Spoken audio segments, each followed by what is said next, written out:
నీకు తల్లే ఒల్లిరుసుకుందే కోడెలాగల్లే యాప పుల్లల షేదు నమిలిందే రామ రామ రామ రామ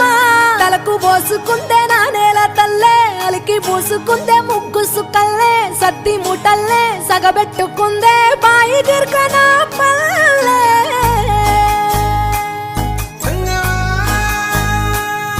ఏ తెల్ల తెల్లని పాలధారలల్ల పల్లె తెల్లారుతుంటదిరా గుళ్ళోని గంటలు కాడెట్ల మెడలోన జంటగా మోగుతూ ఉంటాయిరా నాగలి భుజాన పెట్టుకుంటే దోస్తులు చెయ్యేసినట్టేరా కొట్టు గోదా పక్కన ఉంటే కొండంత బలగం ఉన్నట్టురా చల్లగాలి మోసుకొచ్చెరా సేను శిలకల ముచ్చట్లు దారి పొడుగు సెట్ల కొమ్మలా రాలుతున్న పూల సప్పట్లు గట్టి మోపులు కాల్వ గట్టులు చెమట సుక్కల్లో తడిసిన ఈ మట్టి గంధాల ఊరు పల్లెటూరు దీని తీరే అమ్మ తీరు కొంగులోన దాసి పెట్టి